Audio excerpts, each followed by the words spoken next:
So at the end of the day, P is indeed stored in the balls.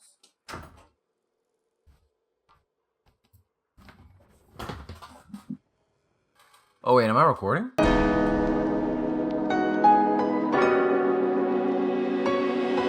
What's up, Dank homies? Meme Sage here, and today I want to talk to you guys about the brand new beam weapon shotgun, the Phantasma. But before we delve into this video, I need to ask you guys a very important question. Is P stored in the balls? Please leave your answer down in the comment section below. Better yet, I want to open this question up to debate in our brand new subreddit, which is reddit.com/r/memesage. If you go onto the Reddit page, you'll find a bunch of community posts, and most importantly, you'll find the thread where we discuss, is P stored in the balls? But a more important question is, what is our build going to do today?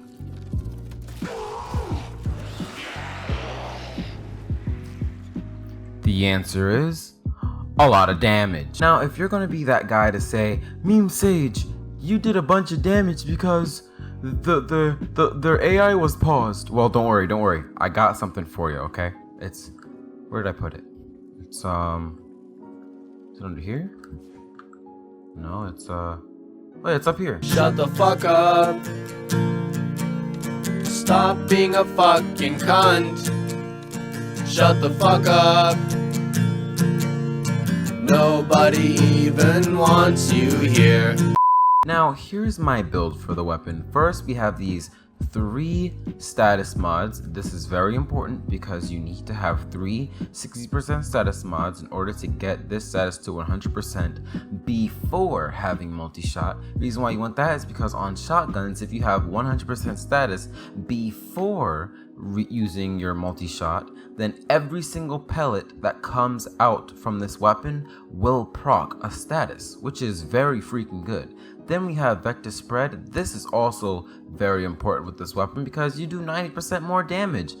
Why would you not want 90% more damage? But also, you get the 60% extra spread to the weapon, and that makes the beam do like this wiggly effect, so it covers way more ground. Then we also have Blaze here. If you have a Riven mod, I would replace this mod ASAP with, like, if the Riven has more damage, more status chance, this, that, and the third, you can easily just replace this mod right here with that. But being I don't have a Riven mod for this weapon, go with Blaze because it's extra damage and extra heat damage. That's going to be very effective against Grineer type enemies and infested. Then we have multi-shot right here. That way when you use your alternate weapon, as well as having this multi-shot, when you use your alternate fire, you will shoot 3 orbs instead of just 2 because you're always going to have Hell's Chamber on a shotgun. And also you put out way more DPS because of this extra multi-shot. And then obvious reasons, we have prime point blank. Now get this. There are a lot of people who skipped through the video, saw the build, took the build and ran with it. Now they're going to be the same people in the comment section complaining, Meme Sage, this build isn't doing the damage that you showed in the beginning of the video. Well, get this. I have another build. And this is my CP build, which CP meaning corrosive projection. If you have a team that has corrosive projection, that means you've stripped armor away from all enemy types. If none of the enemies have armor, this will be the best build to go with. In fact, you would probably want to get a Riven mod that has toxin damage and damage on it, because this will make you very, very freaking happy. The only difference between this build and the other build is that instead of having Blaze, we have more toxin damage to increase the amount of gas damage, the increased amount of damage that gas procs do. We have this and this to create toxin damage, and we have this mod here just to increase the status chance, so we reach that 100% status, and vector spread, Hell's Chamber, and everything else is exactly the same. Now first I'm going to demonstrate the corrosive build, and first, when you're using the corrosive build, you're not going to want to do this. Don't do that too much unless like the enemies are kind of fodder type enemies, but you're going to do a lot of damage to Grineer type enemies and infested type enemies, but you're barely going to do anything to Corpus type enemies because it's, well, purely corrosive damage. So if we just keep on firing at these blokes right here, get some headshots in here on this dude. He's deleted. Headshots on this dude. He's deleted. These guys are deleted.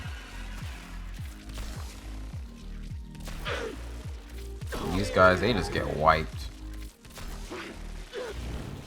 But now look at this.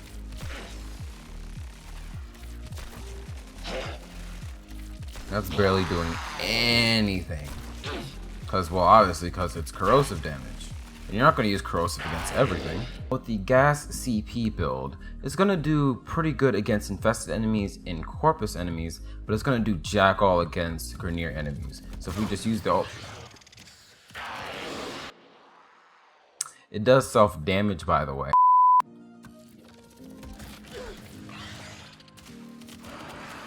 So it's gonna almost instantly wipe out the corpus and the infested, but it's gonna do not that much against the Grineer type enemies. Almost forgot what they were called. Crap, I did it again!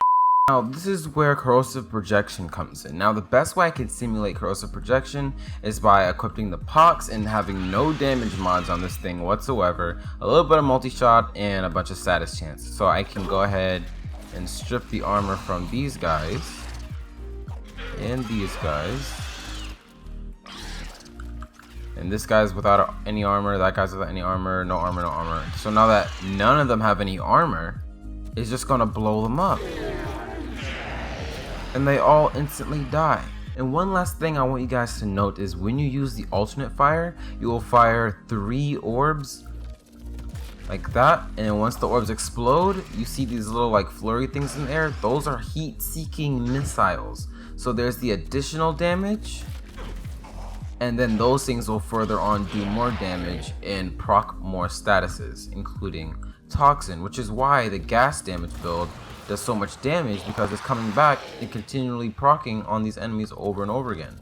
And of course, the more procs, the more damage it's gonna do. In conclusion, I really do like this weapon. I highly suggest you go out and get a Riven mod for this weapon. There's no changes that this weapon needs. It doesn't have very much critical chance at all, so I couldn't really do anything with criticals. But besides that, this thing is pretty freaking dope. And don't worry, I didn't only test it in the simulacrum, if that's what you think. I only come to the simulacrum to make videos, because this place is awesome for making videos. But with that being said, that's all I have to say for today's video. And if you guys enjoyed today's video, go ahead and leave a like. And if you haven't subscribed yet and you want to become part of the Dank family, then go ahead and do so. And also, wouldn't it be funny if the top of Remnant's head had jiggle physics? That's all I have to say in today's video, and I will catch you guys later. Peace. All you can be certain about. Don't change, don't change, don't change. Even though life ain't the same. Say, don't change, don't change, don't change. Life gon' make it happen anyway. And I say, don't change, don't change, don't change. Even though life ain't the same. Say, don't change, don't change, don't change.